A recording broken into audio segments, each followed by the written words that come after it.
صاحب بتانا یہ چاہ رہے ہیں کہ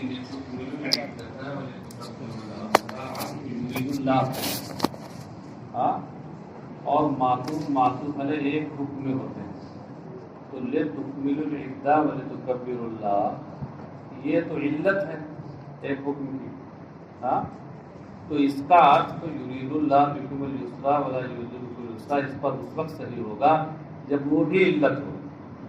بظاہر تو علت نہیں ہے، کیونکہ کوئی حرف تعلیل یا تعلیل کو بتانے والا کوئی لفظ نہیں ہے، جیسے یہاں ہے لتکملوا، اس لیے کہہ رہے ہیں کہ اگرچہ لفظ میں نہیں ہے مگر مانن ہے، اور جب مانن ہے تو عطف کرنے کے لیے اتنا کافی ہے۔ اس لیے کہا انہوں نے کہ اور اس کے یعنی جو یرید اللہ بکم اليسرا یہ جو جملہ ہے، اس کے امر بالصوم کے لیے علت کے معنی میں ہونے ہی کی وجہ سے اس پر لتکملوا العدہ کا عطف کیا ہے۔ سمجھ میں آ گیا؟ اچھا، وَلَا تَأْكُلُوا أَمْوَالَكُمْ بَيْنَكُمْ بِالْبَاطِلِ وَتُدْلُوا بِهَا إِلَى الْحُكَّامِ لِتَأْكُلُوا مِنْ أَمْوَالِ النَّاسِ بِالْإِثْمِ وَأَنْتُمْ تَعْلَمُونَ، اور اپنے مال اور آپس میں اپنے مال نہ کھاؤ، لفظ کے اعتبار سے ترجمہ مفہوم کیا ہے اس کا؟ اے لا یأکل بعضکم مال بعض، آپس میں ایک دوسرے کے مال نہ کھاؤ۔ ظاہر لفظ سے جو سمجھ میں آ رہا ہے کہ آپس میں اپنے مال نہ کھاؤ، تو اپنے مال کھانے سے کیوں ممانعت ہوگی؟ مراد یہاں یہ ہے کہ ایک دوسرے کے مال آپس میں نہ کھاؤ بالباطل، ناجائز طریقے پہ، ناحق طریقے پہ۔ کیا مراد ہے اس سے؟ الحرام شرعن، یعنی اس طریقے سے جو شرعن حرام ہے، السرقہ والغصب، جیسے چوری اور کسی کا مال ہڑپ کر لینا، یہ جو ناجائز طریقے ہیں شرعن، ان طریقوں سے آپس میں ایک دوسرے کا مال نہ کھاؤ، چرا کے کھا لو، ڈکیتی ڈال کے کھا لو، کسی غصب کر کے کھاؤ، اس طرح نہ کرو۔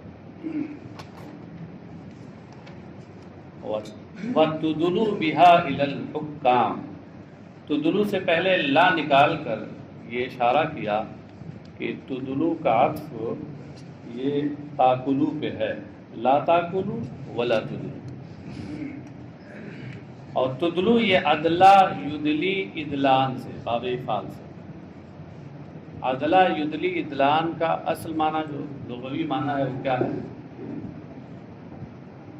کنویں میں ڈول ڈالنا۔ ادلا ہے القت دلو فی البیر، کنویں میں ڈول یعنی بالٹی وغیرہ ڈالی۔ اس کی تشریح آ کر ہیں لا تدلو بہا اے لا تلقوا بہا، تو اگرچہ لا تدلو کا معنی کنویں میں ڈول ڈالنا ہے، تو یہاں مطلق ڈالنا جو ڈالنے کے معنی میں ہے، یہ بطور مجاز مرسل، معنی حقیقی اور معنی مرادی میں یہاں علاقہ خصوصیت کا ہے، کیونکہ جو لفظ بولا گیا ہے اس کا معنی حقیقی خاص ہے، اور جو مراد لیا گیا ہے اس کا معنی حقیقی عام ہے۔ القاء عام ہے، ادلا خاص ہے۔ القاء کسی بھی چیز کو ڈالنا، چاہے ڈول کا ڈالنا ہو یا اور کسی چیز کا ڈالنا ہو، اور ادلا صرف ڈول کے ڈالنے کو کہتے ہیں، تو خاص بولا گیا، عام مراد دیا گیا، یہ مجاز مرسل کی صورت ہے۔ اچھا، تو یہ بتایا انہوں نے کہ اس میں مجاز مرسل ہے جس کا علاقہ خصوصیت ہے۔ لا تدلو یعنی لا تلقوا بہا الی الحکام، کہ انہیں حاکموں تک نہ پہنچاؤ۔ بہا میں ہا ضمیر کا مرجع دو احتمال ہے اس میں، اے بے حکومتیہا او بالاموالی، یہ کہہ رہے ہیں کہ یا تو ہا ضمیر کا مرجع، ہا ضمیر کا مرجع یہاں اموال ہے، لا تدلو بالاموال الی الحکام، اور یا اس سے پہلے مضاف محذوف ہے، بہا ہے بے حکومتیہا، حکومت الاموال کا مطلب کیا ہے؟ مالیات کا مقدمہ. حاکم کہتے ہیں فیصلہ کرنے والے کو، محکمہ کہتے ہیں کورٹ اور کچہری کو جہاں فیصلہ ہوتا ہے.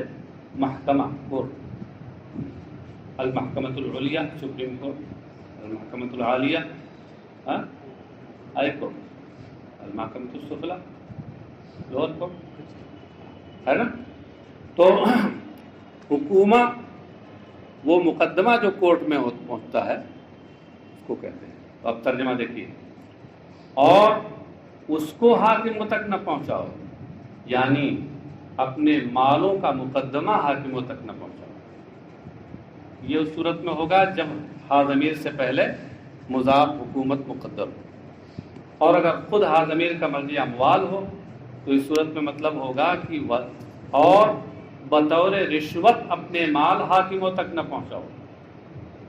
حاکموں کو اپنے مال نہ دے دو رشوت میں کہ اپنے حق میں فیصلہ کروا لو، اپنے حق میں ناحق فیصلہ کروا لو. لِتَأْكُلُوا فَرِيقًا مِّنْ أَمْوَالِ النَّاسِ، تاکہ اس مقدمہ بازی کی وجہ سے تم لوگوں کے مال کا ایک حصہ کھا جاؤ. فریقاً من اموال الناس یعنی طائفۃ من اموال الناس، ایک حصہ. تحاکم جو بتایا، تحاکم کے معنی مقدمہ حاکم کے ہاں لے جانا، جس کا ترجمہ میں نے مقدمہ بازی کی ہے. نیچے دیکھیے کمالین کے حوالے سے لکھا ہوا ہے تحاکم بالرفع الی الحکام، اس کا مطلب یہ مقدمہ بازی. متلبسین بالاسم، تاکہ تم گناہ کے ساتھ لوگوں کے مال کا ایک حصہ کھا جاؤ. یہ بالاسم سے پہلے متلبسین نکال کر یہ بتایا کہ جار مجرور سے مل کر کے یہ تاکلو سے متعلق نہیں ہے، بلکہ اس کا متعلق عبارت میں محذوف ہے. یہ یہاں پر ظرف مستقر ہے، ظرف لغو نہیں ہے. اور ساتھ ہی ساتھ یہ بتایا کہ یہ بائے ملابست ہے، اسی لیے متلبسین نکالا ہے. متلبسین بالاسم یعنی گناہوں سے آلودہ ہو کر. وَأَنْتُمْ تَعْلَمُونَ، جبکہ تم جان رہے ہو. کیا جان رہے ہو؟ کہ أَنَّكُمْ مُبْطِلُونَ، کہ تم حق پر نہیں ہو، تم ناحق ہو، باطل پر ہو. مطلب جان بوجھ کر کہ تم ناحق ہو، اور پھر حاکموں کے ہاں مقدمہ لے جاؤ اور رشوت دے کر کے اور کچھ مال دے کر کے اور اپنے حق میں فیصلہ کرا لو، جیسا کہ آج کل ہو رہا ہے. یہ نہ کرو. یسألونک عن الأہلہ قل ہی مواقیت للناس والحج، یہ لوگ آپ سے چاند کے بارے میں پوچھتے ہیں. خطاب نبی اکرم صلی اللہ علیہ وسلم. لوگوں نے پوچھا تھا کہ حضور یہ بتائیں کہ یہ چاند گھٹتا بڑھتا کیوں ہے؟ پہلے باریک سا دکھائی دیتا ہے، پھر اس کے بعد موٹا ہوتا ہے، پھر موٹا ہوتا ہوتے ہوتے ہوتے یہاں تک کہ 14ویں رات آتی ہے اور بالکل ایک دم پورا بھر جاتا ہے. ہاں، مکمل پورا دائرہ پر نور ہو جاتا ہے. تو اس موقع پر یہ آیت نازل ہوئی کہ آپ ان کو بتا دیجئے کہ یہ لوگوں کے لیے وقت جاننے کا ذریعہ ہے اور حج کے وقت جاننے کا یہ ذریعہ ہے. ہاں، وہ یہ پوچھ رہے تھے کہ اس کا سبب کیا ہے. آپ لوگوں نے شاید پڑھا ہوگا علم المعانی میں. ہاں، کہ کبھی کبھی ایسا ہوتا ہے کہ کلام کو مقتضی ظاہر کے خلاف لایا جاتا ہے. سائل جو پوچھ رہا ہوتا ہے، اسی کی صورتوں میں سے ایک صورت یہ کہ سائل جو پوچھ رہا ہوتا ہے وہ جواب نہیں دیا جاتا، بلکہ وہ جواب دیا جاتا ہے جو سائل کے مناسب حال ہوتا ہے اور اس کے لیے مفید ہوتا ہے. اس کی ایک مثال یہ بھی دی جاتی ہے، یہ آیت بھی دی جاتی ہے کہ تم یہ پوچھ رہے ہو کہ یہ چاند گھٹتا بڑھتا کیوں ہے. یہ ایک فن ہے، علم ہے، اس کی باریکیاں ہیں، اور تم لوگ امت امیہ ہو، امی لوگ ہو، پڑھے لکھے لوگ نہیں ہو سمجھے، تو تمہیں اس فن علم حیات اور توحید کی باریکیاں نہیں معلوم، اور ایسا جواب تمہیں دیا جائے گا تو اسی بھول بھلیا میں رہ جاؤ گے، سمجھ نہیں پاؤ گے. تمہارے لیے اتنا مفید بھی نہیں ہوگا اس لیے مفید تمہارے لیے ہے کہ یہ بتا دیا جائے کہ اس میں فائدہ کیا ہے، چاند کے گھٹنے بڑھنے میں فائدہ کیا ہے۔ فائدہ یہی ہے کہ اس سے لوگ اپنی بہت سی تقریبات کے اوقات جانتے ہیں، حج کے اوقات اس سے جانتے ہیں۔ یسألونک یا محمد عن الأہلہ، یہ لوگ آپ سے چاند کے بارے میں پوچھتے ہیں۔ اہلہ یہ ہلال کی جمع ہے، یہ پوچھتے ہیں لما تبدو دقیقۃ ثم تزید حتی تمتلئ نورا ثم تعود کما بدت ولا تکون علی حالۃ واحدۃ کالشمس۔ یہ پوچھتے ہیں کہ چاند باریک سا ہو کر کیوں نمودار ہوتا ہے، پہلے پہلے باریک سا ہو کے نمودار ہوتا ہے، ثم تزید اور پھر بڑھتا ہے یہاں تک بڑھتا ہے حتی تمتلئ نورا کہ وہ روشنی سے بھر جاتا ہے پورا چاند 14ویں رات میں، ثم تعود اور پھر پلٹتا ہے، اسی طرح پلٹتا ہے جیسے شروع میں نمودار ہوا تھا، پھر دھیرے دھیرے دھیرے آخر میں اسے پتلا ہو جاتا ہے، ولا تکون علی حالۃ واحدہ، اور یہ سورج کی طرح ایک حالت میں نہیں رہتا۔ ایسا کیوں ہے؟ تو فرمایا کہ قل لہم یا مواقیت للناس، آپ ان سے فرما دیجئے کہ یہ لوگوں کے لیے مواقیت ہیں۔ مواقیت یہ میقات کی جمع ہے، اور میقات مفعال کے وزن پر وقت سے اس میں آلہ ہے، تو میقات کا معنی کیا ہوا؟ آلتن، آلتن یعرف بها الوقت، یہ نہ معنی ہوگا، یعنی وقت جاننے کا ذریعہ اور آلہ۔ یہ لوگوں کے لیے وقت جاننے کا ذریعہ ہے۔ یعلمون بها اوقات زرعهم ومتاجرهم وعدد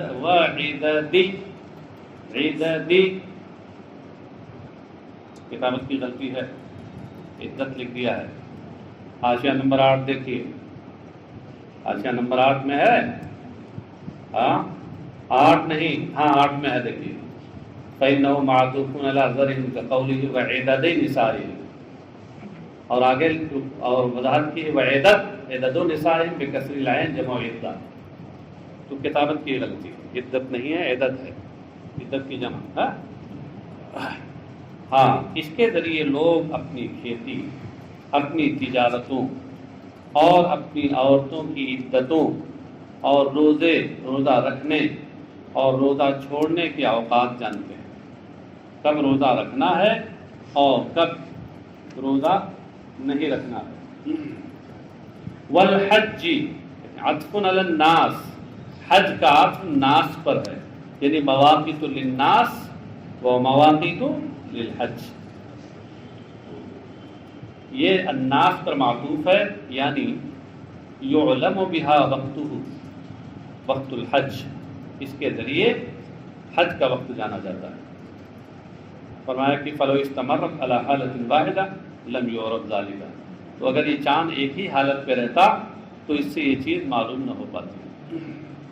ولیس البر بان تاتوا البیوت من ظہورها ولكن البر من اتقى واتوا البیوت من ابوابها واتقوا اللہ لعلکم تفلحون۔ انصار خاص طور سے انصار مدینہ وہ یہ کرتے تھے کہ جب وہ احرام باندھ لیتے اور اس کے بعد پھر اس حالت میں گھر سے نکلنا ہوتا یا گھر میں داخل ہونا ہوتا، تو اس صورت میں وہ سامنے کے دروازے سے آتے جاتے نہیں تھے، بلکہ اپنے پچھواڑے والی دیوار میں ایک سوراخ بڑا سا بنا لیتے تھے، یہاں کی زبان میں شاید اس کو بھبوکا بولتے ہیں، کیوں نہیں ہمارے یہاں نہیں بولتے، اس لیے میں پوچھ رہا ہوں آپ لوگوں سے، اگر ہمارے یہاں بولتے ہوتے تو پورے یقین کے ساتھ کہہ دیتے۔ اعظم گڑھ کا کوئی ہے یہاں؟ ہاں بھبوکا بولتے ہیں، ہاں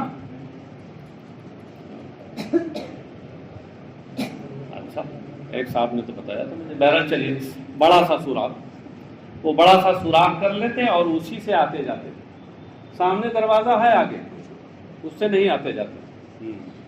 تو پچھواڑے کی طرف ایک بڑا سا سوراخ دیوار میں کر کے نقب بنا لیتے اور اس کے بعد اسی سوراخ سے آتے جاتے۔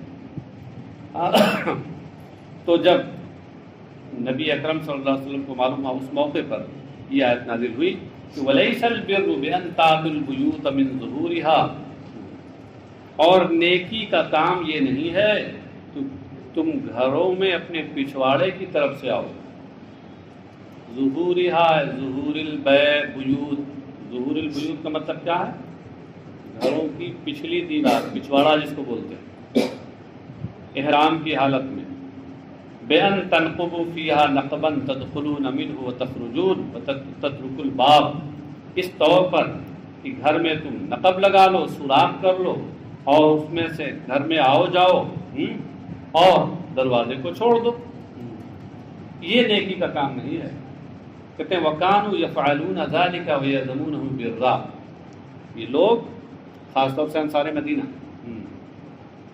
یہ کیا کرتے تھے اور اسے نیکی سمجھتے تھے۔ تو فرمایا گیا کہ یہ نیکی نہیں ہے۔ وَلَكِنَّ الْبِرَّ مَنِ اتَّقَىٰ، لیکن نیکی تو وہ شخص ہے، میں لفظی ترجمہ کر رہا ہوں، نیکی وہ شخص ہے جو اللہ سے ڈرے۔ تو جو شخص اللہ سے ڈرے وہ نیکی ہے، نیک ہے۔ ارے آپ اگر مبالغے کے طور پہ کہہ دیں تو کوئی جواب یہ بھی ہو سکتا ہے کہ وہ نیکی ہے، یعنی نیکی کی چلتی پھرتی تصویر ہے، مجسم نیکی، سراپا نیکی، سر سے پیر تک نیکی ہی نیکی۔ کیوں؟ ایک جواب یہ بھی ہے کہ بطور مبالغہ یہاں ہم صحیح ہو جائے گا۔ اور دوسرا جواب یہ ہے کہ یہاں مضاف محذوف ہے، عبارت میں ایجاز بالحذف ہے۔ لیکن البر سے مراد کیا ہے؟ لیکن ذل بر، لیکن ذل بر، لیکن نیکی والا شخص وہ ہے، یعنی نیک شخص وہ ہے جو اللہ سے ڈرے۔ ایک جواب اور بھی تو ہو سکتا ہے کہ ادھر ذا بر کی طرف نہ نکال کر جانب خبر میں مضاف محذوف مان لیں اور کہیں وَلَكِنَّ الْبِرَّ بِرَّ مَنِ اتَّقَىٰ، وَلَكِنَّ الْبِرَّ بِرُّ مَنِ اتَّقَىٰ، یہاں نکال لیں جیسے اس سے پہلے کہیں نکالا تھا۔ یہ مختلف جگہوں پر مختلف نکالتے ہیں، اشارہ یہ کرتے ہیں کہ سب صورتیں ایسی جگہوں پر مختلف صورتیں ہو سکتی ہیں۔ پھر اللہ، جی فرمائیے۔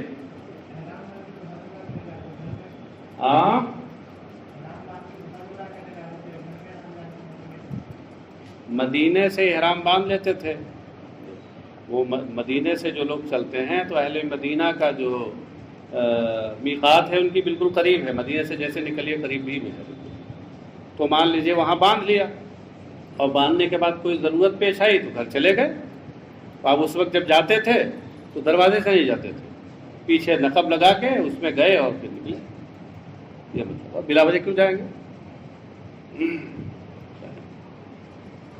تو لیکن نیک تو وہ شخص ہے جو اللہ سے ڈرے، اس کی مخالفت چھوڑ کر۔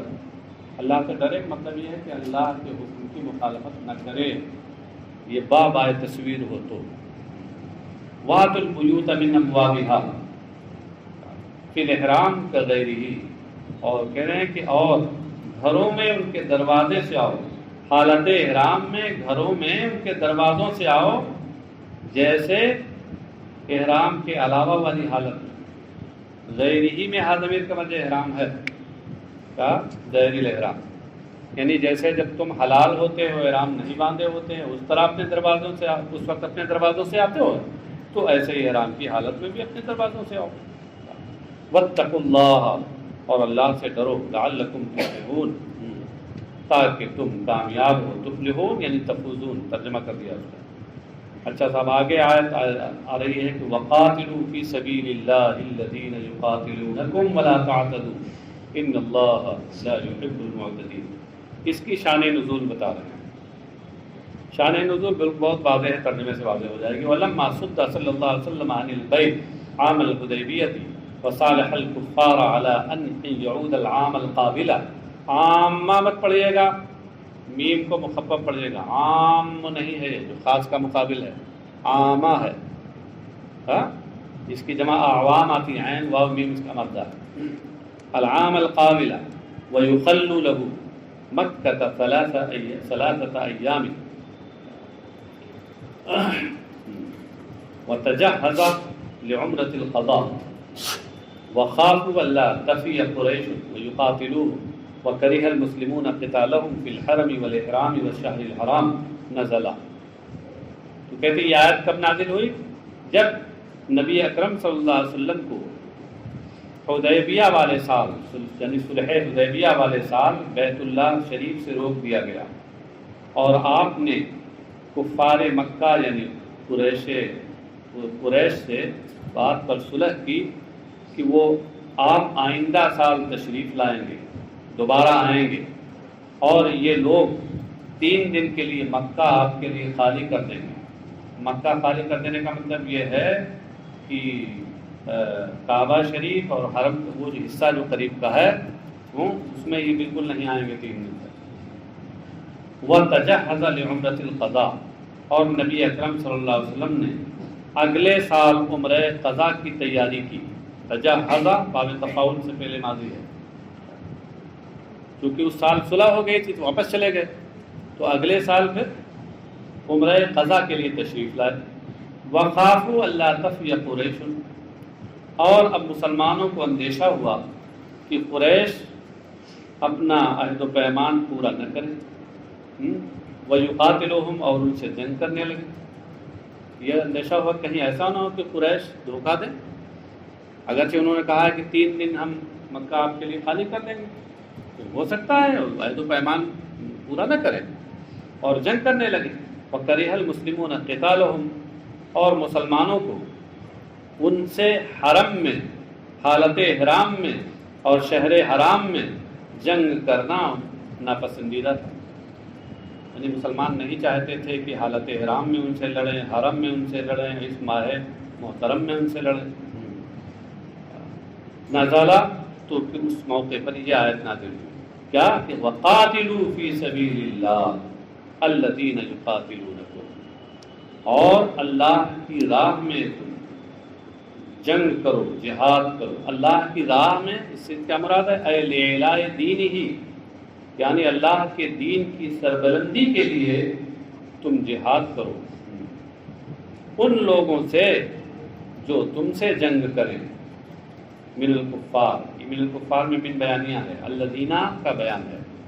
ان کافروں سے جنگ کرو جو تم سے جنگ کریں. ولا تعتدوا اور حد سے آگے نہ بڑھنا. حد سے آگے نہ بڑھنا کا مطلب کیا ہے؟ یعنی مطلب یہ ہے کہ جنگ کا آغاز تم خود نہ کرنا، لیکن اگر وہ خود آغاز کریں تو پھر اس کے دفاع میں اور جواب میں تم جنگ کر سکتے ہو. ولا تعتدوا علیہم بالابتداء بالقتال اور جنگ کی ابتدا کر کے، جنگ کا آغاز کر کے ان پر ظلم و زیادتی نہ کرنا. ان اللہ لا يحب المعتدین المتجاوزین ما حد لهم یہ معتدین کا بالکل ترجمہ ہے. اللہ تعالی پسند نہیں فرماتا حد سے گزرنے والوں کو، حد پھلانگنے والوں کو. المتجاوزین ما حد لهم، ما حد میں ما سے مراد وہی حدیں ہیں. پھر آگے کہتے ہیں مفسر کہ ھذا منسوخ بآیت براءہ اور بقولہ وقتلوہم حیث ثقفتموہم واخرجوہم من حیث اخرجوکم. یہ حکم جو اوپر آیا ہے کہتے ہیں سورہ برات والی آیت سے یہ منسوخ ہے. سورہ برات میں آیت کیا ہے؟ فَإِذَا انْسَلَخَ الْأَشْهُرُ الْحُرُمُ فَاقْتُلُوا الْمُشْرِكِينَ حَيْثُ وَجَدتُّمُوهُمْ. ہاں اس سے یا تو منسوخ ہے اور یا خود یہ آیت جو آگے ہے کہ وَاقْتُلُوهُمْ حَيْثُ ثَقِفْتُمُوهُمْ اس سے منسوخ ہے. اس کی ناسخ یا یہ آیت ہو سکتی ہے یا وہ سورہ برات والی آیت جس میں عام رکھا گیا ہے وَاقْتُلُوهُمْ حَيْثُ ثَقِفْتُمُوهُمْ یعنی حیث وجدتموہم اور تم انہیں قتل کرو جہاں پاؤ. مطلب یہ ہے کہ جب ظلم و زیادتی کی صورت ہو، ایسے نہیں کہ جہاں پاؤ وہاں. ہاں ورنہ انہی آیتوں کو لے کر کے یہ اس وقت لوگ جو ہے وہ پیش کرتے ہیں جو کہ اسلام کیسا مذہب ہے، ظلم کا مذہب ہے. بتایا ہے کہ جہاں پاؤ وہاں مارو کافروں کو. اس وقت جو یہ RSS والے ہیں، ان RSS والوں نے ہم بہت سے مولویوں کو خرید لیا اور وہ نکال کر کے ان کو اس طرح کی آیتیں، اس طرح کی باتیں بتاتے ہیں جس سے وہ مسلمانوں کو اعتراض کریں۔ RSS والوں کے پاس سب کچھ ہے، داڑھی والے ہیں، ٹوپی، اور ہر طرح کی ٹوپی والے ہیں، اس طرح کی ٹوپی والے بھی ہیں، اور وہ پتلی جو ٹوپی ہوتی ہے اس طرح کی ٹوپی والے بھی ہیں، اور وہ غیر مقدس، ہر جماعت کے آدمی ان کے پاس ہیں، سب کو خرید لیا۔ اور ایسا ہوا ہے، ہر زمانے میں کچھ رہا ہے۔ حضرت سلطان صلاح الدین ایوبی کی جو جنگیں ہوئی ہیں عیسائیوں سے، اس زمانے میں اس طرح کے آتے ہیں۔ وَاقْتُلُوهُمْ حَيْثُ ثَقِفْتُمُوهُمْ، اور انہیں تم قتل کرو جہاں پاؤ۔ یہ حکم عام نہیں ہے۔ اس طرح کی جو آیتیں ہیں، آیات جہاد، تو ان کی تشریح میں بہت سے لوگوں نے لکھا ہے کچھ۔ ابھی مولانا بدردوجہ صاحب ابھی کی بھی ایک کتاب آئی ہے، مولانا یاسین اختر صاحب بہت پہلے اس پر لکھ چکے ہیں، آیات جہاد کا صحیح مفہوم۔ تو یہ سب آپ لوگوں کو پڑھ لینا چاہیے، بہت مختصر رسالہ ہے، صحیح اس کا مطلب کیا ہے بتا دیا ہے، کیونکہ ان حالات میں آپ کے سامنے کوئی بھی آیت پیش کی جا سکتی ہے کہ مولوی صاحب ذرا بتائیے کیا مطلب ہے۔ وَأَخْرِجُوهُمْ مِنْ حَيْثُ أَخْرَجُوكُمْ، اور انہیں وہاں سے نکالو جہاں سے انہوں نے تم کو نکالا تھا۔ اے من مکہ، یعنی مکہ سے۔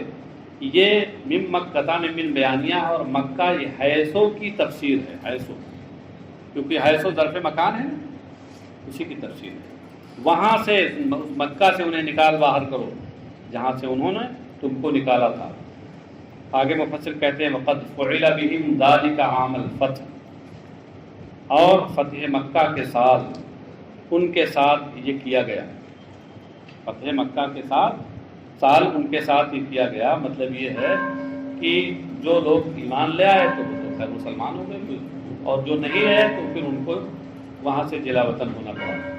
والفتنة اشد من القتل، فتنہ اس سے مراد شرک ہے، الشرک منہ، اور ان کی جانب سے جو شرک کی صورت میں فتنہ ہے، یہ اشد یعنی اعظم من القتل، یہ قتل سے بھی بڑھ کر ہے۔ من القتل له في الحرم والاحرام الذي استعظمتموه، ان کا فتنہ یعنی ان کا شرک یہ حرم میں اور حالت احرام میں انہیں قتل کرنے سے بھی بڑھ کر ہے۔ حرم اور حالت احرام نے ان کا قتل، وہ قتل کہ جسے تم بڑا سمجھتے ہو، اہم سمجھتے ہو۔ یہ الذی استعظمتموہ، یہ قتل کی صفت ہے، یعنی اس سے اشارہ یہ کیا ہے کہ القتل میں الف لام عہد خارجی کا ہے، قتل سے مراد قتل کا خاص فرق، وہی جس کو تم سمجھ رہے ہو، حرم و احرام میں قتل کرنا۔ ولا تقاتلوهم عند المسجد الحرام حتى يقاتلوكم فيه فإن قاتلوكم فاقتلوهم، اور مسجد حرام کے پاس ان سے جنگ نہ کرو، مسجد حرام سے مراد ہے حرم میں ان سے جنگ نہ کرو، چونکہ حرم کا اصل مرکز مسجد حرام ہے، تو اس طریقے سے یہاں جز بولا گیا اور کل مراد لیا گیا، یہ بھی مجاز مرسل کی ایک صورت ہوتی ہے۔ تو یہاں علاقہ جو ہے معنی حقیقی و معنی مجازی کے درمیان جو علاقہ ہے وہ علاقہ جزئیت ہے، جز بولا گیا ہے، کل مراد لیا گیا۔ حرم میں ان کے ساتھ جنگ نہ کرو، حتی یقاتلوکم، یہاں تک کہ وہ حرم میں تم سے جنگ کریں۔ اب جب جنگ کریں تو جواب تو دینا ہے۔ فَإِن قَاتَلُوكُمْ فِيهِ فَاقْتُلُوهُمْ فِيهِ، تو اگر وہ وہاں تم سے جنگ کریں تب تم انہیں مارو، قتل کرو۔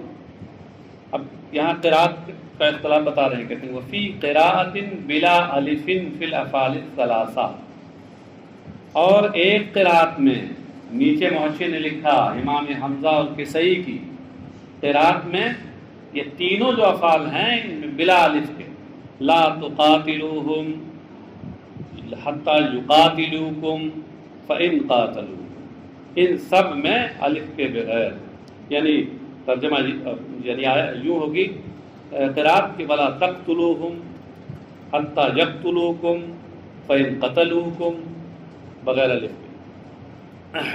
کذالک القتل والاخراج جزاء الکافرین، یہ القتل والاخراجی یہ ذالکہ کا مشار الیہ ہے، اور یہی کافروں کی جزا ہے، یعنی یہی قتل اور جلا وطنی یہ کافروں کی جزا ہے۔ فَإِنِ انْتَهَوْا فَإِنَّ اللَّهَ غَفُورٌ رَحِيمٌ۔ تو اگر وہ اس سے باز آ جائیں، یعنی کفر سے باز آ جائیں، یعنی مسلمان ہو جائیں، تو یقین اللہ ان کو بخشنے والا اور ان کے ساتھ مہربانی فرمانے والا ہے۔ وَقَاتِلُوهُمْ حَتَّى لَا تَكُونَ فِتْنَةٌ وَيَكُونَ الدِّينُ لِلَّهِ فَإِنِ انْتَهَوْا فَلَا عُدْوَانَ إِلَّا عَلَى الظَّالِمِينَ۔ اور ان سے جنگ کرو یہاں تک کہ فتنہ نہ رہے، حتیٰ لا تکون فتنۃ، یعنی حتیٰ لا توجد شرکن، لا توجد فتنۃ شرکن۔ یہ تکونہ کے بعد کی تفسیر توجدہ سے کر کے اشارہ کیا کہ یہ فعل ناقص نہیں ہے، تکونہ تام ہے، یہ فعل تام ہے، فاعل پہ پورا ہو جاتا ہے، مفعول بھی ہو، خبر کی ضرورت نہیں، یہاں تک تاکہ شرک نہ رہ جائے۔ وَيَكُونُ الدِّينُ الْعِبَادَةُ لِلَّهِ وَحْدَهُ، اور دین یعنی عبادت صرف اللہ کی ہو، کہ لا یعبد سوا ہو، کہ اس کے سوا کسی کی عبادت نہ کی جائے۔ فَإِنِ انْتَهَوْا عَنِ الشِّرْكِ فَلَا تَعْتَدُوا عَلَيْهِمْ، تو اگر وہ شرک سے باز آ جائیں تو کہتے ہیں فَلَا تَعْتَدُوا عَلَيْهِمْ، تو ان پر زیادتی نہ کرو۔ یہ لا تعتدوا علیہم یہ ان کی جزا نکالی ہے، یہ بتایا کہ ان کی جزا یہاں محذوف ہے۔ ہاں کہتے ہیں دل علی ھذا فلا عدوان الا علی الظالمین، اس جزائے محذوف پر دلیل اور قرینہ، قرینے کو دلیل بھی کہتے ہیں، اس پر دلیل اور قرینہ یہ اگلا قول ہے فلا عدوان الا علی الظالمین۔ عدوانہ اعتداء بقتل او غیری، تو قتل یا اس کے علاوہ کسی اور طریقے سے زیادتی تو صرف ظالموں کے ساتھ ہے، جو ظلم کرنے والا ہے۔ ومن انتہا فلیس بظالم فلا عدوان علیہ، اور جو اس سے بعد آ جائے تو وہ ظالم نہیں ہے، لہٰذا اس کے ساتھ کوئی زیادتی نہیں ہے، بس۔